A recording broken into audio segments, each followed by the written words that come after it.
সপ্তমীর দিন সন্ধেবেলায় আমরা চলে গিয়েছিলাম দশঘরার দিকে কিছু প্যান্ডেল ও প্রতিমা দর্শন করার জন্য।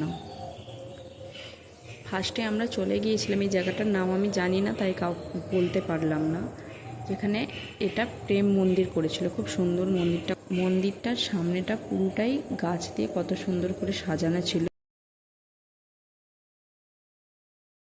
তারপরে আমরা ভিড় ঠেলে ঠেলে ভেতরে ঢুকলাম, গিয়ে ভেতরে প্রতিমা দর্শন করলাম ও ভেতরের প্যান্ডেলটা খুব সুন্দর একটা ভিডিও করলাম।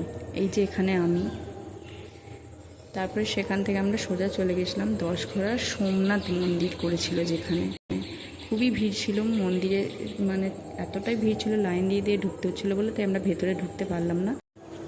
মন্দির ও কিছু ভিডিও ক্লিপ নিয়ে নিলাম। আরও সবাই গিয়েছিল যাদের সঙ্গে ভিডিও করা হয়নি।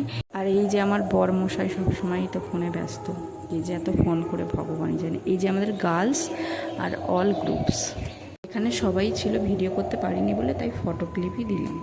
এখান থেকে আমরা সোজা চলে গিয়েছিলাম ধনেকালী, যেখানে কেদারনাথ মন্দির করেছিল। মন্দিরটা খুব সুন্দর করেছিল, ভেতরটাও খুব সুন্দর, ঠাকুরটা খুবই তো ভালো করেছিল।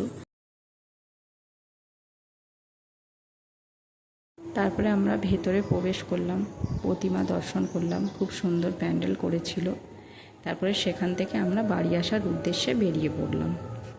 বাড়ি আসার সময় কি সুন্দর লাগছিল রাস্তাটা, দূর থেকে শুধুই বাইক আর বাইকের লাইট, এত সুন্দর লাগছিল দেখতে।